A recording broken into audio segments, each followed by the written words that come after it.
¿Escuchaste alguna vez hablar de la maldición de blanco y negro? ¿Qué tienen en común Dana Plato y Linda Blair? ¿Sabías que uno de los protagonistas de los Goonies acusó a Hollywood de ser un nido de abusadores? ¿Sabías que uno de los protagonistas de la miniserie de It tuvo un final digno de película de terror? Bueno, de eso vamos a hablar en este informe, de eso y de otras tantas cosas. Dicen que en el espectáculo nadie puede competir con los niños y las mascotas. Es una fórmula que funciona y se mantiene imbatible desde mucho antes de que existiera el entretenimiento como lo conocemos hoy en día. Es lógico entonces que los productores siempre estén ávidos del próximo rostro, el próximo nombre e incluso la próxima muletilla que les asegure ingresos millonarios. Si ese rostro, nombre o muletilla está ligada a un niño, la ambición solo atina a crecer. Para muchos adultos, un niño carismático, poco pudoroso y con cierta gracia para desenvolverse frente a cámara es un auténtico cheque en blanco. ¿Cómo repercute la prematura fama en los niños y niñas que la experimentan? ¿Qué es lo que sucede con esos niños que muchas veces son envidiados por otros de su edad, al tiempo que atraviesan tormentosos infiernos internos? Hoy vamos a indagar en un montón de casos que nos van a demostrar que a veces el precio a pagar por esta fama tan temprana es alto, muy alto. Pero no nos adelantemos. La niña del exorcista, un niño que reconoce seguro de un montón de películas de los años 80 y que asegura haber presenciado cosas terribles, y tres hermanos en la ficción que tuvieron un destino muy parecido en la vida real. Nada va a faltar en este listado, que tiene también un bonus track para los amantes de las obras de Stephen King. Sean bienvenidos al top del lado oscuro de los niños famosos. Antes de comenzar, me gustaría que me cuenten y me dejen aquí en los comentarios su propia opinión sobre si conocen algún niño famoso que haya terminado mal. Puede ser de su país, puede ser de Hollywood, puede ser de otro país, no importa de dónde, pero quiero que dejen los nombres aquí debajo, y a los comentarios que tengan más likes los vamos a tomar y tener en cuenta para cuando armemos la segunda parte. Lo mismo que si quieren una segunda parte de este video, los invito a dejar su like. Si sobrepasamos los 5000 likes en 24 horas, vamos a estar armando esa continuación. Ahora sí, comencemos.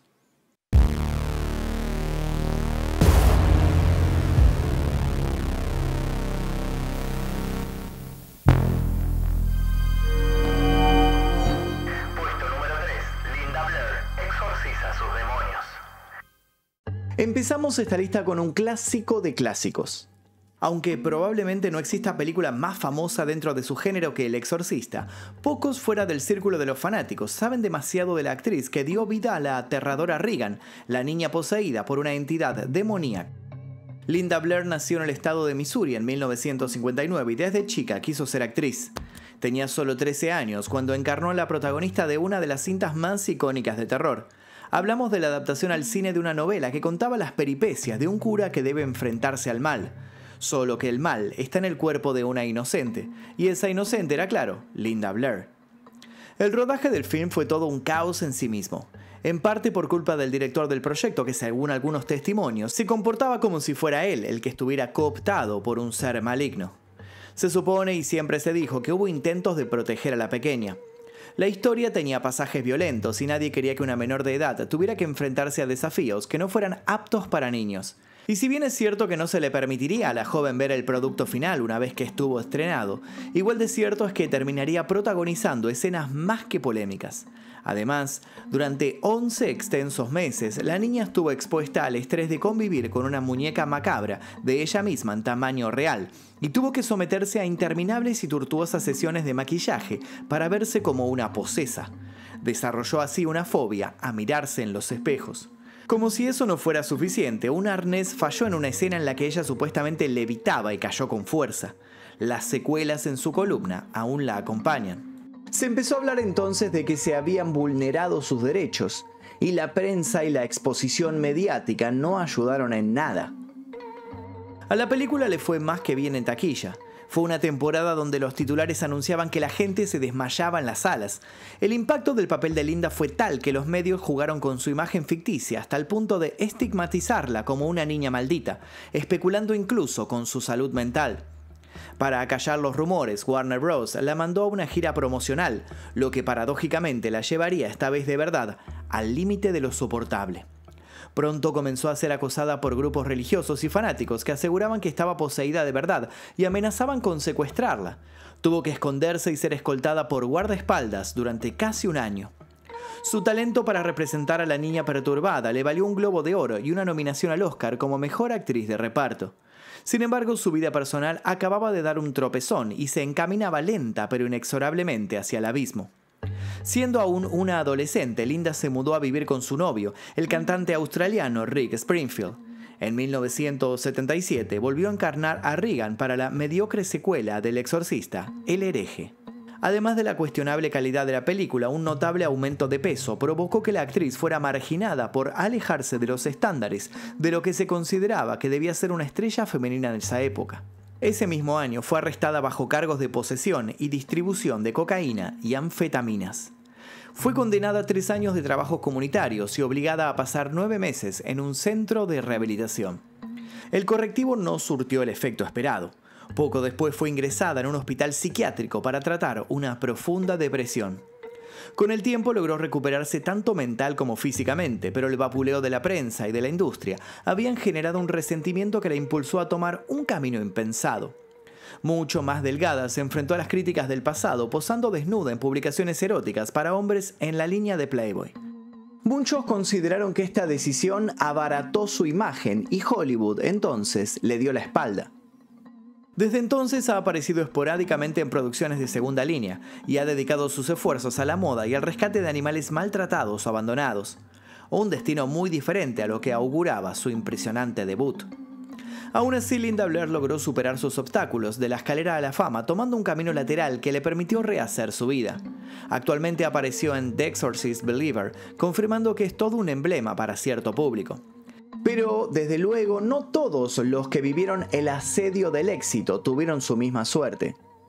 Otros quedaron presos para siempre en una oscura red, como es el caso de uno de los niños actores más reconocidos de Hollywood de los años 80, uno que apareció en películas como Cuenta conmigo o Los Goonies, por ejemplo.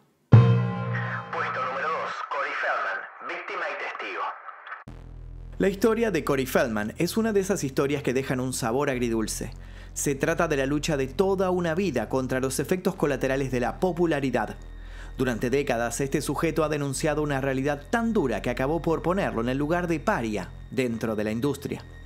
Corey Feldman nació en 1971 y a lo largo de su carrera padeció todas las desgracias que se suponen pueden ocurrirle a un niño actor. Tal vez su nombre no le suene a las generaciones más jóvenes, pero su rostro es prácticamente una postal de los 80. Su carrera comenzó de modo oficial desde muy joven, a los 6 años, siendo el miembro de menor edad en el club de Mickey Mouse, aunque ya antes había aparecido en una publicidad de McDonald's. Su padre, un músico frustrado, y su madre, una ex conejita de Playboy, quien fue desde el inicio su agente, fueron la clásica pareja explotadora. La infancia y la primera adolescencia de Corey transcurrieron entre set de filmación, audiciones y viajes. Corey era el responsable económico de toda la familia. Para cuando debutó en el cine a los 12 años, con Viernes 13, parte 4, ya había aparecido en 50 anuncios y 100 episodios de televisión. Y es que el éxito del joven actor fue meteórico. Participó en clásicos como los que mencionamos y en muchos otros como Los Boys o The Gremlins. Una infancia tan alejada de los intereses de un niño lo llevaron al rincón reservado para quienes no conocen otro mundo que el de la alienación, las drogas. A los 15 años, Feldman ya era un adicto. Entre algunas malas rachas, tuvo el suficiente ánimo para iniciar acciones legales contra sus padres y emanciparse. Esta victoria trajo aparejada una revelación demoledora. De todos los millones que había ganado, solo quedaban $40,000. Sus padres habían dilapidado todo el dinero por el que había vendido su infancia. Pero no solo eso. El maltrato sufrido a manos de sus propios padres había traumatizado profundamente a Corey. Su madre lo golpeaba con un palo cuando no conseguía un papel, y el joven actor declaró que los sets eran su lugar seguro, ya que mientras estaba filmando su madre no lo agredía por temor a que apareciera con moretones en escena. En la década de los 80 los niños prodigios de Hollywood eran una multitud, y una manera de incorporarlos a la vida de las celebridades fue abrir una serie de exclusivas discotecas infantiles. Discotecas donde los menores se mezclaban con adultos del medio sin ningún tipo de control, algo impensable hoy en día. Una de estas discotecas llevaba por nombre Soda Pop. El dueño de este dudoso centro de entretenimiento se llamaba Alfie Hoffman y se sabe que abusó de incontables niños amparado por su negocio. En este ambiente, el asistente de Feldman, Ron Grissom, lo introdujo en drogas más duras como la cocaína y la heroína. También le suministraba pastillas para luego abusar de él. Corey diría más tarde que fingía estar inconsciente, pero que sabía bien lo que estaba ocurriendo.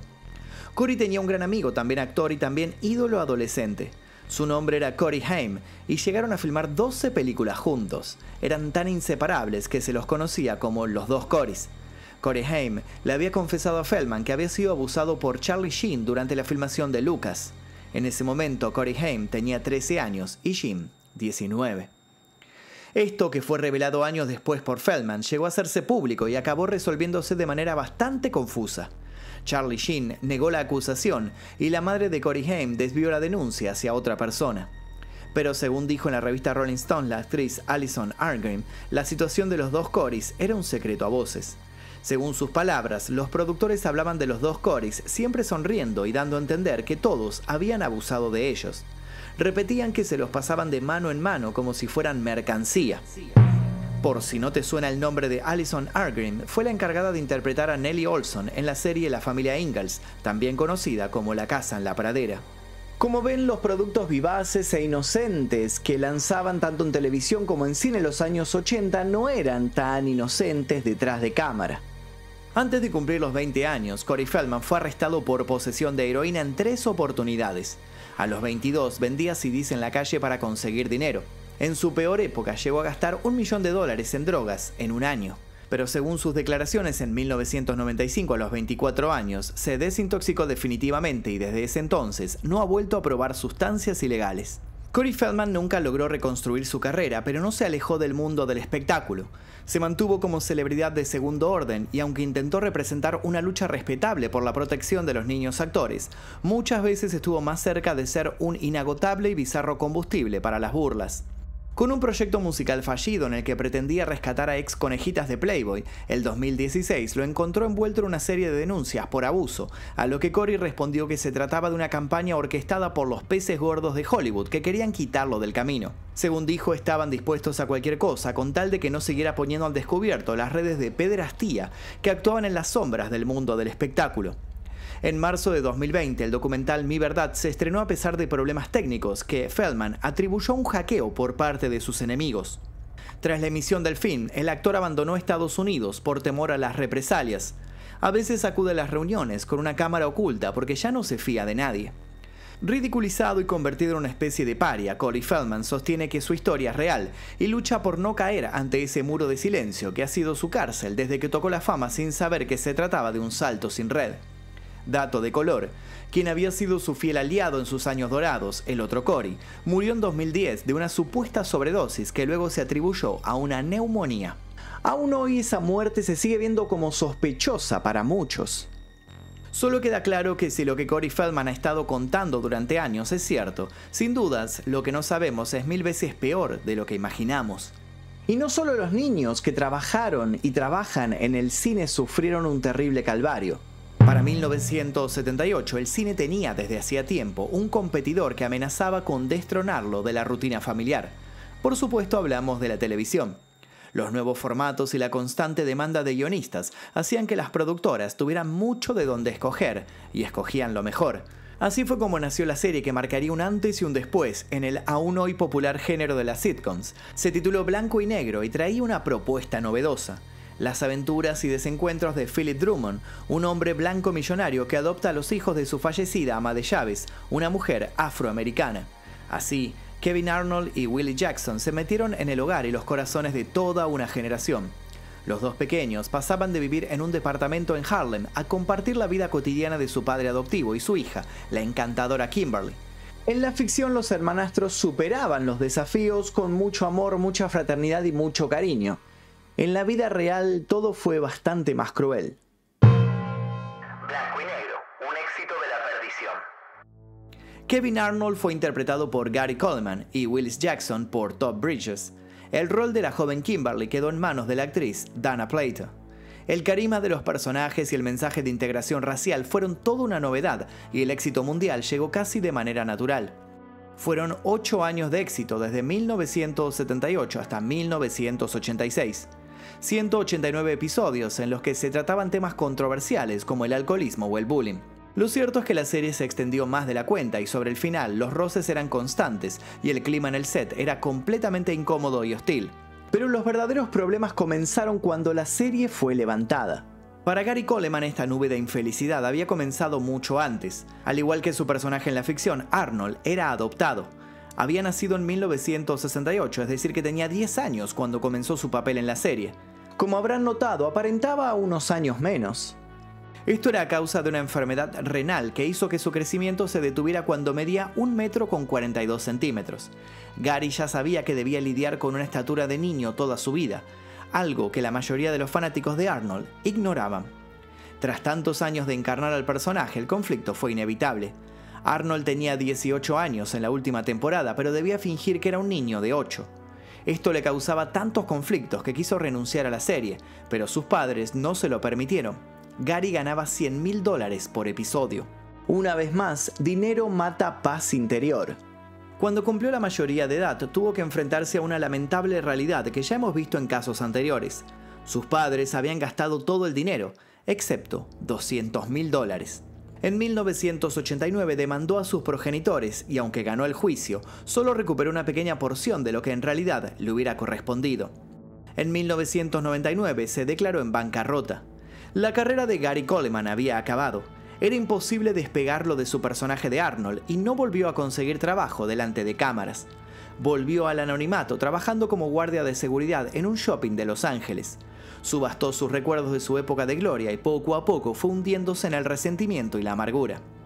En 2003 se postuló como gobernador del estado de California, pero fue derrotado por otro Arnold, Arnold Schwarzenegger. Ironía o burla del destino, fue un golpe más que precipitó su inminente caída. Su salud también se desmoronaba. Recibió trasplantes y sufrió una sobredosis. Hacia el final se vio envuelto en escándalos a causa de su temperamento violento. Atropelló con su auto a una admiradora en 2010 y fue a juicio por golpear a otra que le pidió un autógrafo. En 2010 también, Gary sufrió una caída en su casa que le ocasionó un derrame cerebral. 2 años más tarde murió sin lograr recuperarse. Tenía solo 42 años. La historia de Gary Coleman se hizo muy conocida con el tiempo. Sin embargo, sus compañeros de reparto compartieron lo que se dio a llamar la maldición de blanco y negro. Pero está de más decir que no hubo una maldición, sino un entorno tóxico dentro y fuera de los estudios. Una plaga de dinero que no dudó en aniquilar la salud mental de sus desgraciadamente afortunados protagonistas. Todd Bridges, quien encarnó a Willis, el hermano mayor de Arnold, tuvo una caída más discreta, pero mucho más prematura. El actor confesó que comenzó a drogarse a muy temprana edad. Su escalofriante situación con solo 12 años pasó desapercibida para los millones de espectadores que seguían al simpático Willis a través de las pantallas. Nadie sabía que Todd actuaba bajo los efectos de pastillas y sustancias, y que había caído en la adicción para refugiarse de una situación todavía más aterradora. Su representante abusaba de él, y no solo eso, que de por sí hubiera bastado para destruir a cualquier niño, sino que su padre se puso del lado del abusador y acusó a Todd de estar inventándolo todo. Cuando la serie se canceló, Todd se rindió y abandonó a su familia para vivir en las calles. Allí se hizo alcohólico y cayó en una fuerte adicción al crack. El fondo del abismo estaba a la vista. Fue acusado del asesinato de un distribuidor de droga en Los Ángeles. En ese momento pesaba 50 kilos y cumplió 9 meses en prisión. Fue absuelto luego de 2 juicios. Tras ese episodio decidió encauzar su vida. Se aferró a la religión y dejó atrás su pasado. Se sometió a rehabilitación y aunque el proceso fue doloroso y difícil, logró salir adelante. Poco a poco su vida se recompuso, pero en 2008, con la publicación de su autobiografía Matando a Willis, reveló otros detalles que involucraban a su compañera y hermana en la ficción, Dana Plato. Según contó Todd durante el rodaje de Blanco y Negro, tuvo una relación íntima con la chica. De hecho, fue con ella con quien perdió la virginidad. Luego de su historial de abuso por parte de otros hombres, Todd dijo que se había sentido increíblemente aliviado cuando, gracias a Dana, había descubierto que le gustaban las chicas. Hoy, Todd Bridges tiene 59 años y 2 hijos. Además, es el único sobreviviente de la familia Drummond. Sí, Dana no tuvo la misma suerte. La revelación de Todd sobre su relación con Dana Plato sorprendió al público, pero no hubo escándalo. Dana ya no estaba allí para aportar su versión. Ya en 1983, Kimberly desapareció de la sitcom. Según el guión, había viajado a París, una especie de guiño cargado de cinismo. A sus 20 años, Dana había quedado embarazada y los productores la desaparecieron para no afectar la reputación del programa. Regresó para las 2 últimas temporadas, cuando el clima dentro del set ya era intolerable. Al final del show, la carrera de Dana estaba estancada y se vio obligada a bajar más y más en su búsqueda de un papel. El resultado fueron un puñado de películas eróticas que fracasaron estrepitosamente. Librada a sus propios medios, fue detenida varias veces por robo y por falsificar recetas médicas. La adicción también había tocado con su mano blanca a la dulce Kimberly. Fue a causa de su dependencia de la cocaína que perdió la custodia de Tyler Lambert, su único hijo. En medio de este caos, vulnerable y sin ser capaz de orientar su existencia, fue presa de los manejos de su representante, quien huyó con todos sus ahorros. La suerte o la fatalidad salieron a su rescate. En 1989, Playboy la convocó para una producción especial. El dinero que ganó gracias a ese golpe de suerte debería haberle brindado un tiempo de tranquilidad para rehacerse. Pero Dana estaba tan perturbada que poco después asaltó un videoclub armada con un arma de aire comprimido. El botín, $164 de la caja registradora. El operador del 911 no podía creerlo cuando el empleado del local le dijo: «Acaba de asaltarme Kimberly, la de blanco y negro». Tras el pago de una fianza, Dana se mudó a una casa rodante. El 8 de mayo de 1999, con solo 34 años, fue hallada sin vida. La autopsia determinó una sobredosis de tranquilizantes. El hijo de Dana se quitó la vida en 2010 a los 25 años, como si la maldición de blanco y negro fuese más que un título de la prensa. Y es que a veces el mal parece más real de lo que podemos suponer. Por eso guardamos para el bonus track la historia de un niño que estuvo ligado a uno de los monstruos más terribles de la ficción. Bonus track: Jonathan Brandis, la última víctima de Pennywise.